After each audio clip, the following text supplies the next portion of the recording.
Bonjour à tous, on est le 6 juillet, il est 7h20 du matin, je suis debout depuis 4h, tout va bien, j'ai fait un cauchemar, j'ai pas pu me réveiller, me rendormir. Mon fils s'est réveillé à 6h, 7h moins le quart pour un bibi, il a bu la moitié, il s'est rendormi. Donc voilà, je rêve de me laver les cheveux. Mais j'ai peur de laisser mon fils vu que je suis toute seule à la maison, j'aime pas me laver les cheveux quand je suis toute seule à la maison. Voilà. Donc j'ai peur de pas entendre mon fils pleurer ou quoi. Je me laverai les cheveux quand son père sera rentré, mais en ce moment, niveau travail, c'est la catastrophe, donc son père rentre hyper tard. Donc, le lavage des cheveux, ce sera quand mamie sera rentrée à la maison. J'irai me laver les cheveux chez mes parents. Donc voilà. Sinon, bah écoutez, chez nous, tout va bien. J'ai pas fait de vlog depuis trop longtemps, j'ai plus le temps. C'est pas que j'ai pas le temps, c'est que on mène une vie à 300 à l'heure. Et du coup, je n'ai plus la même organisation. J'essaie de rattraper mon retard sur YouTube. J'en ai énormément. J'essaie de retourner des vidéos pour ma première chaîne. J'essaie d'être active sur TikTok. C'est pas facile. Voilà. Donc c'est un peu compliqué en ce moment, mais bon, j'essaie de faire mon mieux. Surtout que je suis en train de chercher un appartement. Parce que... Enfin, un HLM, parce que j'ai envie de déménager. Et... Enfin, c'est pas que j'ai envie de déménager, c'est que notre appartement, il n'est pas adapté à nous en fait. Enfin, notre appart en soi, basiquement, il est magnifique. Il est dans une super résidence. Il est beaucoup trop cher. Et en fait, le problème de notre appart, c'est qu'on a absolument aucun rangement. C'est-à-dire qu'il n'y a pas un seul placard intégré. Il fait 60 mètres carrés. Mais genre, il y a peut-être 10 mètres carrés qui servent à rien. Entre les chambres, on a un couloir, un espèce de dégagement carré qui fait 2 mètres carrés qui sert à rien. La salle de bain est beaucoup trop grande, notre chambre est beaucoup trop petite. La chambre de mon fils fait 9 mètres carrés sans placard. Donc imaginez si on met des placards intégrés ou quoi. Elle est rikiki. Genre il y a la table à langer là et il lui dit mon fils en fait. Et en fait on peut plus rien mettre dedans. Dans la chambre, donc elle est hyper pas adaptée. Et bon, l'appart est lumineux, il est beau, il est neuf. Enfin neuf, il a 10 ans mais il est en très bon état. Notre chambre est beaucoup trop petite. Et en fait on n'a pas de placard. Là mon chéri, il nous a fait un placard sur mesure. Et c'est pareil en fait, c'est que on peut mettre que des vêtements sur cintre. Donc c'est compliqué, c'est hyper mal fait. Enfin il est hyper mal fait. Dans la cuisine on n'a pas de placard. Dans le salon on n'a pas de placard. Donc c'est hyper compliqué d'en ranger. En fait cet appart il est hyper bien adapté genre pour un couple seul. Un couple seul. Franchement la deuxième chambre ils s'en font un dressing, une chambre d'amis, un bureau. C'est hyper bien adapté. Mais pour un couple avec enfants c'est trop petit. Enfin c'est pas que c'est petit. Parce qu'on a la chance d'avoir 60 mètres carrés, mais c'est hyper trop mal agencé pour un couple avec enfants. On n'a pas assez de place pour ranger en fait. Et du coup, bah on cherche, je cherche autre chose plus grand et peut-être moins cher. Ça c'est un peu compliqué. Mais voilà, je garde espoir parce que quand même payer 1000 balles de loyer quoi. Pour 60 mètres carrés avec une terrasse, un garage et une place en parking souterrain. Oui, c'est très cher. Mais nous habitons les Bouches-du-Rhône et les Bouches-du-Rhône sont hors de prix. Voilà. Après, c'est sûr que si on va dans la Pampa, à la limite du Vaucluse, on paiera beaucoup moins cher, même si dès qu'on arrive dans le Vaucluse, même on paye 100 fois moins cher. Mais voilà. Disons que le Vaucluse, la ville la plus proche du Vaucluse, c'est Pertuis. Avec l'autoroute payante c'est à un quart d'heure, 20 minutes ici. Et voilà, après Pertuis c'est moins cher mais c'est compliqué par rapport à notre vie en fait. Parce que en fait nous on habite là vers Aix-en-Provence. On habite Aix-en-Provence, donc ville très très chère. Après c'est un choix parce que je voulais être proche de ma famille. Pertuis c'est là. Et nous en fait notre vie elle est plus concentrée entre Aix et Marseille. Marseille c'est là. Marseille c'est le bord de mer. Et en fait notre vie elle est concentrée là. Mon chéri il travaille, son travail, il commence à 6h sur Vitrolles. Vitrolles, c'est là. Et après, il part vers Istres. En général, enfin, ça dépend des jours, mais en ce moment, c'est vers Istres. Genre, Istres, c'est là-bas, à la limite de la... Oh, j'arrive plus à parler. De la Camargue. Et en fait, partir de là pour aller là, et pour repartir ensuite là, et revenir là, et repartir là, c'est pas possible, quoi. Donc, voilà. Puis l'autoroute est payante. La route nationale est très, très dangereuse. Enfin, moi, personnellement, je la déteste. Je l'ai prise plusieurs fois, je déteste. Donc, le Vaucluse, c'est mort. Ce qui est avant le Vaucluse, c'est la Pampa. C'est joli, mais c'est pareil, en fait, c'est trop loin de nos vies. Et disons que tout ce qui concerne Aix-en-Provence, autour d'Aix-en-Provence, ça coûte une blinde. Mais vraiment une blinde. Marseille, ça dépend des quartiers. Bon, quartier nord, c'est sûr que le même appartement dans les quartiers nord de Marseille, on le paierait 300 €. Mais voilà, quartier nord. Après, bon, je suis allée plein de fois dans les quartiers nord. Dieu merci, il m'est rien arrivé. Et les gens ont été vraiment très gentils. On a même habité les quartiers nord pendant plus d'1 an avec mon chéri. Et franchement, enfin, moi personnellement, il m'est rien arrivé. Mais genre, rien arrivé. Et même dans le bâtiment où on habitait, les gens étaient hyper gentils. On habitait au premier, sans ascenseur. Et les gens, à chaque fois que j'avais les courses, que j'avais besoin, enfin que j'avais quelque chose, à chaque fois ils venaient m'aider à porter les courses. Ils étaient toujours gentils, les gens. Ça, le quartier nord, tu peux pas. Bon voilà, ça, j'ai déjà vu des gens qui vendaient dans notre cage d'escalier, donc voilà. Mais voilà, enfin, après c'est les quartiers nord, quoi. Enfin, non, quoi, non. C'est juste pas possible, enfin, c'est pas une vie pour élever un enfant, en fait. Voilà. Donc, mon chéri, lui, il y habiterait à Marseille Nord. Si ça se tenait qu'à lui, il y habiterait, mais non. C'est moi qui ne veux pas. Voilà. Après, bon, voilà, je peux pas dire que j'ai des préjugés parce que j'y ai habité 1 an et que je suis fondée que sur des préjugés. Mais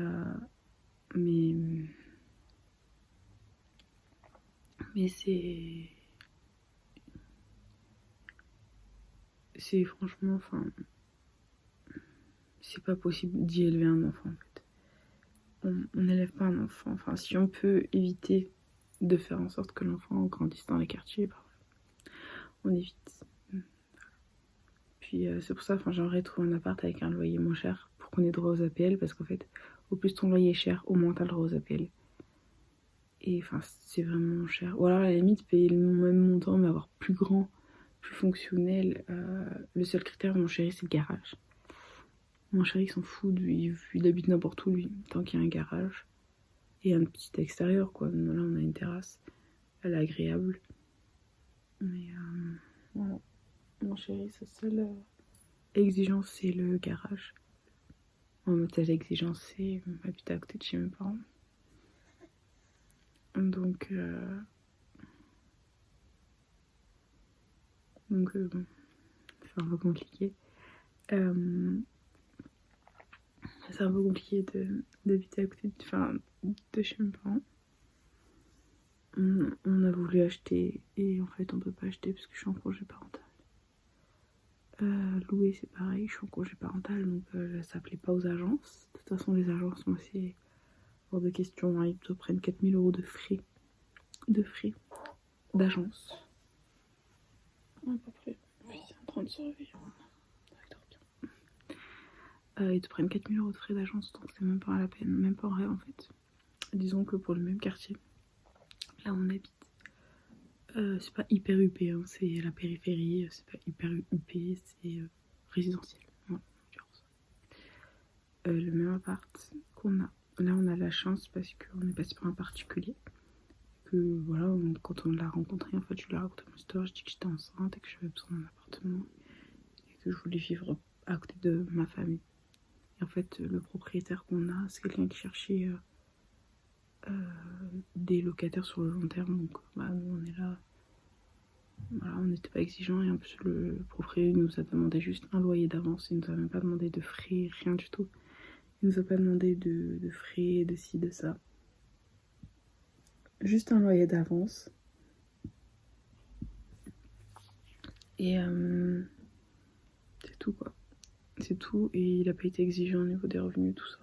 Il a juste regardé les salaires, il a dit vous avez 3 fois le montant du loyer à 2, c'est bon. Je vous laisse l'appart. Et en fait, pour louer, donc le même appart, on a vu sur les petites annonces, le même appart, même résidence, par agence, même superficie, même prestation. Non, il n'y avait pas le garage. Sans garage, même prestation, même appartement, sans garage, 1270 € sans garage. Avec garage, ça doit faire 1350. Et le même appart dans le quartier, on a vu, ça allait jusqu'à 1500 € par mois. Et les gens, ils louent easy. Ça ne dérange pas de payer 1500 balles. Déjà, moi, je trouve que 1000 € pour là où je vis, c'est hyper cher. Alors, vous imaginez 1500 balles? L'horreur, quoi. Donc là, on paye 1000. Bon, ça me saoule de donner 1000 € tous les mois, en fait.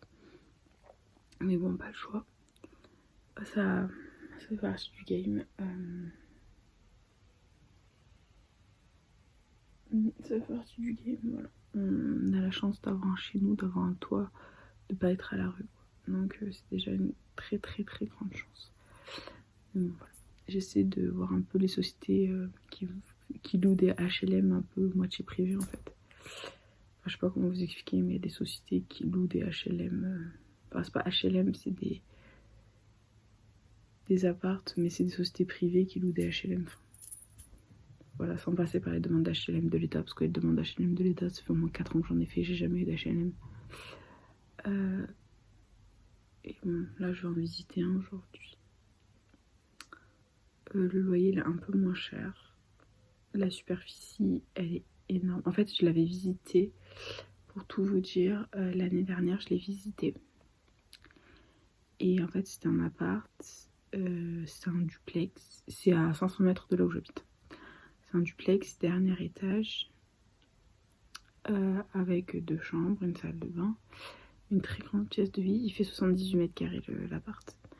En fait, quand tu rentres, t'as une grande pièce de vie avec la cuisine sur le côté. Et tout est ouvert. Et juste un petit mur qui sépare la cuisine du salon. Le salon est immense. Il doit faire une 40aine de mètres carrés. Avec la cuisine, ça doit faire 50 mètres carrés. Genre, c'est une grande pièce de vie. Bon, le seul inconvénient, c'est que t'as la terrasse ensuite. C'est exposé nord, mais bon, ça, on s'en fout. Sur la gauche, quand tu rentres dans l'appart, t'as les toilettes. Après, t'as des placards. Donc ça, c'est top. Et ensuite, t'as un escalier sur la gauche qui monte. Et en fait, quand tu montes, t'arrives. Sur la gauche, t'as une petite chambre mansardée. Tout son charme doit faire une dizaine de mètres carrés. T'arrives dans le couloir, là sur la droite, t'as la salle de bain. Et ensuite, t'as la grande chambre. Et en fait, la grande chambre, elle doit faire 12-13 mètres carrés. Et en fait, la grande chambre, en face, t'as 2 baies vitrées. Et en fait, dans les 2 baies vitrées, ça mène à un toit terrasse. Genre un toit terrasse. Un toit terrasse avec 0 vis-à-vis. Et en fait, l'année dernière, je voulais le louer. En juillet dernier également. Et j'avais téléphoné à cette société. Et en fait, la dame m'a expliqué que pas de soucis, on visite, il n'y a pas de problème. Et en bas, il y a le garage, tout seul. Et je lui ai expliqué. Et en fait, ce qu'elle avait fait, c'est qu'il fallait les revenus de N-2. Donc, c'est-à-dire que pour 2021, il fallait les revenus de 2019. Sauf qu'en 2019, mon chéri s'était fait mal au genou. Il s'est fait des ligaments croisés au genou en jouant au foot. Il est resté immobilisé plus de 6 mois. Donc, il n'a pas pu travailler. Et ça, du coup, ses revenus ont forcément baissé. Et comme ses revenus ont baissé, les revenus n'étaient pas assez hauts pour qu'on puisse prendre les 2 salaires en compte. Pour qu'on puisse prendre tous les salaires et puis obtenir un revenu décent pour qu'on puisse avoir l'appartement. Donc du coup, on n'a pas eu l'appartement. J'étais déçue. En plus, vous imaginez, j'avais eu un coup de cœur pour l'appart. J'étais enceinte, j'étais des émotions en vrac, j'étais dégoûtée. Donc bon, c'est pas grave, je me suis dit bon, ok, tant pis, on va pas en faire un fromage, tant pis. Mais ce qu'on va faire, c'est que on broche, c'était pas bon. Et là, je téléphone à la dame, la même dame. Donc je vois que sur le site, il est encore disponible. Je l'appelle, je dis voilà, je vous appelle. Il Il y a un an, j'ai visité cet appartement et je vois qu'il est encore disponible. Comment ça se fait en fait? Elle m'a dit bah écoutez, on n'a pas trouvé de locataire pour cet appartement. On s'en est pas vraiment occupé, il est inoccupé depuis. Donc en fait, j'appelle la dame et je lui dis voilà, pourquoi il est inoccupé cet appartement et tout. Elle me dit bah écoutez, on n'a pas trouvé de locataire, puis on s'en est pas vraiment occupé. Alors du coup, ce qu'on a fait, c'est qu'on l'a rénové. On est en train de le rénover. Je dis what? En train de le rénover. Et là, je me suis dit oh my god, parce que c'est vrai que cet appart, il avait besoin d'un petit coup de fraîcheur. Il avait besoin d'être rénové. Mais il était incroyable, enfin il est incroyablement beau quoi. Il est immense en fait. Et bon ok il est exposé nord, mais franchement nous on est exposé sud, enfin notre terrasse elle est exposée sud. Et je vous jure qu'en fait on crève de chaud. En fait la terrasse on n'y va jamais parce que c'est sud. Et oui on a de la lumière. En fait elle est sud-est, donc le matin on a plein de lumière. Mais l'été en fait on succombe, c'est-à-dire que juillet août on peut pas aller sur la terrasse. Et le matin, jusqu'à novembre, on peut y aller easy, quoi. Enfin, ça tient chaud le matin, quoi. Mais la terrasse, ouais, c'est horrible, quoi. C'est trop chaud, en fait. Le soir, c'est agréable. Mais le matin, c'est pas possible. C'est juste pas possible. Et du coup, j'ai cette dame, elle me dit, ah, bah, si vous voulez, je vais visiter cette semaine, vous me dites. Moi, je dis, pas de problème. Moi, ça m'irait de le visiter et tout, franchement. Et du coup, là, je vais le visiter aujourd'hui. Je vais le revisiter aujourd'hui. Je me dis peut-être qu'un an après, c'est peut-être le bon appartement. Peut-être mon destin, je sais pas. Après, franchement, notre appart, il est beau. Enfin, on s'y sent bien et tout, mais... Enfin, j'arrive pas à me sentir chez moi dans cet appart. Il est beau, hein, enfin, je l'apprécie, mais je suis pas chez moi ici, en fait. Et franchement, enfin, c'est dur parce que... Il n'y a pas de rangement et du coup c'est facilement le bordel et mon chéri ne range rien. Quand je vous dis rien, c'est vraiment rien. R-I-E-N quoi. Et comme il range rien, bah c'est toujours moi qui dois ranger. Et au bout d'un moment c'est relou quoi. Alors bah je range mais lui il range pas. Bon c'est pas grave. Et du coup bah je croise les doigts pour avoir cet appartement. Bon après le loyer c'est 40 € de moins qu'ici donc c'est pas grand chose mais sans les charges ça doit faire 900, un peu moins de 900 donc on va voir combien je dois avec aux APL. Croiser les doigts. Il reste plus qu'à croiser les doigts, voir combien j'ai droit aux APL, sur les APL. Avec les APL. Et voilà. Parce que là on a le droit à 0 d'APL. On paye trop cher. Mais bon après c'est le sud quoi. C'est le sud de la France. De toute façon pour l'appartement qu'on a, c'est. Enfin, même si on est allé en périphérie ou dans d'autres villes. T3 c'est minimum 900 €. 900 €. Bouches-du-Rhône, T3, 900 €. Sauf dans les quartiers un peu craignos, quoi. Genre, tu vas à Marseille Nord, c'est sûr qu'un T3, tu payes pas 900 €, quoi. Tu payes 300, mais voilà, t'es dans un quartier, quoi. Enfin, si tu veux dans un endroit un peu correct, neuf, bien fait, bien agencé, bah, tu payes 900 balles, quoi, minimum. Donc, c'est sûr que. Et n'importe quoi, si on habitait en Auvergne, bah, pour le même loyer, on aurait une maison, on aurait un palais, quoi. Puis même, enfin, pour le montant qu'on peut emprunter, on pourrait emprunter pour 300 000 balles, on aurait eu des limites un masse quoi. Des limites, enfin j'exagère à peine quoi, parce que j'ai une copine qui vient d'Auvergne, elle me dit regarde les prix en Auvergne, regarde les prix ici. Ici pour une très très très belle villa, il faut mettre le million. Une petite maison, il faut mettre 600 000. Une très très belle villa, il faut mettre le million. Le million, je l'aurai jamais. Hein. Mais ouais, une villa, il faut mettre une belle villa. Avec piscine, il faut 600 000. On peut pas acheter 600 000. Non, on peut pas, c'est juste pas possible. Donc c'est compliqué. Enfin, on aimerait ne serait-ce qu'un appart avec un extérieur, quoi. C'est compliqué aussi. Donc voilà, on croise les doigts, on essaie d'avoir des petits projets, On part pas en vacances cette année, c'est pas quelque chose qui me manque les vacances, je suis pas quelqu'un de voyageur qui aime bouger, qui aime si, enfin moi je suis très routinière, mon chéri aussi, puis mon chéri est accro au travail, donc il veut pas prendre de vacances cette année.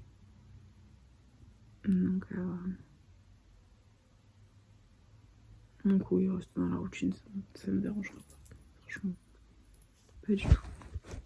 Ça fait juste un coup de barre. Ça... Ouais, ça embête des fois que je reste à la maison. Enfin, je sais que mon chéri, des fois, ça le fait chier que je reste avec notre fils, en fait. C'est compliqué. Entre nous, c'est compliqué en ce moment. C'est compliqué parce que la journée, je la passe chez mes parents, ça plaît pas. Voilà. Ça plaît pas, mais je m'en fous, en fait. Enfin, j'ai été habituée à vivre avec ma famille et on vit tous ensemble, on se voit tout le temps. Je fais pas grand chose, hein. Je vais à Kiabi, je vais faire mes courses, je vais acheter le lait à mon fils. Enfin, je fais des trucs banals, quoi. Des trucs bateaux. Enfin, personnellement, je m'achète rien. Enfin, hier, je me suis acheté pour la première fois une paire de baskets. J'ai payé 37 €, quoi. Enfin, j'ai même pas payé cher. Je m'achète jamais rien, je fais pas de folie, je fais rien, quoi. Et en fait, le fait que je sois pas à la maison, ça fait chier mon chéri, mais à mort. Ça le fait chier à mort, en fait. Et je sais que ça l'embête. Oh. Que quand il rentre, mon fils et moi, on n'est pas à la maison, quoi. Je sais que ça le fait chier, en fait. Mais après, voilà, la différence, c'est qu'il fait de très grosse chaleur. Bon, mon chéri nous a acheté une clim. Il y a des très grosses chaleurs en ce moment. Mes parents, ils ont un jardin. Mon fils est dans le jardin, il profite, il est bien. On le met dans sa petite baignoire. Vous savez, il y en a une baignoire qui le maintient. Et qui tient pas encore assis. Et en fait, il peut barboter dedans, il tape des pieds et tout. Et il est bien, quoi. Et ça, mon chéri, il a du mal à le comprendre. Que je sois pas constamment à la maison, que je ne reste pas à mes journées à rester à la maison, à faire à manger, à faire le ménage. Non, en fait, j'ai pas été éduquée comme ça. Et désolée, je ne serai jamais comme ça, en fait. Parce qu'il y a des femmes qui sont éduquées de manière à faire passer leur ménage et la maison avant. Et moi, j'ai pas été éduquée du tout comme ça, en fait. Moi, j'ai une maman c'est une working mama. Ma mère, c'est quelqu'un qui a toujours privilégié sa vie professionnelle avant sa vie familiale. Ma mère, son travail, c'est toute sa vie. Ma mère, c'est quelqu'un qui ne peut pas rester sans travailler. Donc, les tâches ménagères, pour elle, c'était secondaire. Voilà, enfin, la cuisine, c'est mon père qui a toujours cuisiné à la maison. Mon père, c'est quelqu'un qui n'a pas été très attaché à réussir professionnellement dans la vie, en fait. Mon papa, c'est quelqu'un qui est parti à la retraite très tôt, de manière anticipée, c'était son choix, je respecte. C'est quelqu'un qui a voulu profiter de sa routine et qui voulait sa liberté, en fait.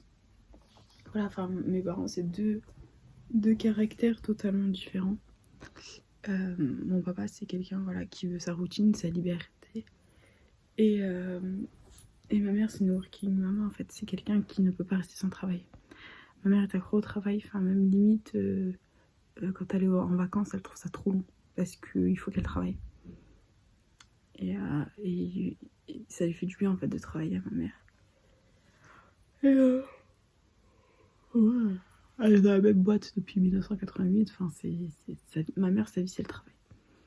Voilà. Et en fait, moi, je suis plus comme mon père. Enfin, c'est pas que je suis attachée à avoir une grande vie pro, c'est que je veux ma liberté d'entreprendre, en fait. C'est pour ça que j'ai essayé de me lancer dans l'entrepreneuriat. J'ai quelques petits projets. Et voilà, je suis pas faite pour travailler en entreprise, alors que mon chéri, c'est comme ma mère, en fait, il est accro au travail.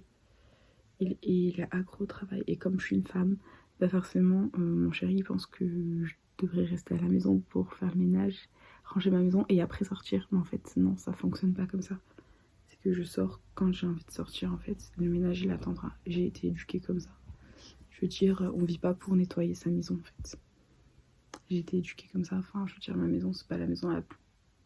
En fait, elle est propre, mais c'est que, ouais, il y a 2-3 trucs en bordel. Bah, j'ai pas que ça à faire que de passer mes journées à nettoyer le bordel en fait. Je le fais, mais je le fais pas à fond. Je fais pas ma maison à fond tous les jours. Non, j'ai pas que ça à faire. Je passe pas l'aspirateur tous les jours. Je nettoie pas les sols tous les jours. Je suis pas accro à l'aspirateur. Je m'en fous en fait. Enfin, je vis. Voilà. Quand mon fils, je vois qu'il grogne un peu, ben, je prends ma poussette, je me casse. Genre, je me casse. Je sais qu'il a besoin de promener, de prendre l'air. Je me casse, je vais faire un tour en poussette. Puis, des fois, ben, je vais chez mes parents. Voilà. Enfin, voilà, je veux dire, au bout d'un moment, je suis pas dans ce mood. Ma tante, je m'en rappellerai toute ma vie. Enfin, en fait, ma tante habitait là, ma grand-mère habitait là, j'habitais là. Ma tante n'était jamais chez elle. C'est-à-dire que quand mon cousin est né, elle était de longue chez ma grand-mère. Genre, de longue. Elle sortait la journée et tout, elle faisait plein de trucs et tout. Et après, elle restait de longue chez ma grand-mère. Et limite, elle dormait le soir chez ma grand-mère. Les 6 premiers mois de vie de mon cousin, elle a dormi chez ma grand-mère. Elle n'a même pas dormi chez elle, quoi. Moi, j'ai dormi chez moi. Et elle était tout le temps dans les rues, tout le temps en train de promener, tout le temps dehors, quoi. Et d'ailleurs, elle est comme ça aujourd'hui, et moi, je suis tout le temps comme ça. Je sors, je profite. Et en fait, je vois que mon fils, quand il est dehors, il s'éclate. Il regarde le monde, il regarde, des fois il y a des lumières, des fois il y a des couleurs. Il regarde, et voilà, enfin, je pense qu'on n'est pas fait pour rester à la maison, quoi. Et je sais que ça, mon chéri, ça le fait chier, parce que quand il rentre, bah, des fois il rentre à 18-19 heures du travail, bah, on n'est toujours pas rentré. C'est l'été, des fois on prend l'apéro dans le jardin avec mes parents, il veut pas venir, bah, on lui propose de venir, il veut pas venir. Et ça crée des problèmes entre nous. Et voilà, enfin, mon fils il est dans le jardin, il est dans l'eau, il barbote. Bah ouais, mon fils il est bien, je vais pas le priver de ça en fait. Voilà. Et il y a toute ma famille, on prend l'apéro et lui il veut pas venir. Voilà, c'est toujours, enfin c'est problématique et je sais que ça l'embête, mais voilà quoi. Enfin, notre fils il est bien comme ça, et qu'est-ce qu'on... C'est compliqué. C'est compliqué parce qu'on n'a pas du tout la même façon de penser, on n'a pas du tout la même philosophie. Je sais que ma façon de vivre, ma philosophie ne plaît pas, je le sais très bien. Je sais très bien que mes choix de maman ne plaisent pas. Je sais que j'ai été énormément critiquée sur mes choix de maman. Je m'en fiche. Voilà. Je sais que le fait d'avoir fait circoncire mon fils, ça ne plaît pas. Je sais que le fait que j'ai pris un congé parental, ça ne plaît pas. Je sais que le fait que je passe mes journées avec ma famille, ça ne plaît pas. Que je promène toute la journée, ça ne plaît pas. Mais en fait, c'est mes choix, c'est ma santé mentale. En fait, je prends soin de ma santé mentale autant que je prends soin de mon fils. Donc il faut savoir trouver un bon équilibre. Si je reste seule à la maison, je déprime et je vais pas bien. C'est l'été, déjà je pars pas en vacances. Enfin, je pars pas en vacances, je fais pas de folie, je n'achète pas grand chose, voilà. Donc laissez-moi juste le plaisir de promener, quoi. Donc ouais, c'est dur. C'est pas facile tous les jours. Voilà. La critique, les remarques, quoi. C'est vraiment pas facile tous les jours à encaisser, mais bon. Je suis KO là. J'ai un coup de barre, j'allais dormir. Alors voilà quoi, on assume, enfin moi j'assume totalement mon mode de vie. Et bon voilà, ceux à qui ça plaît pas, bah j'ai envie de dire tant pis quoi. Tant pis. Hein. Voilà, après c'est comme les choix de... Je sais que dans ma famille, il y a des choix de mon chéri qui n'ont pas plus, enfin genre ne serait-ce que...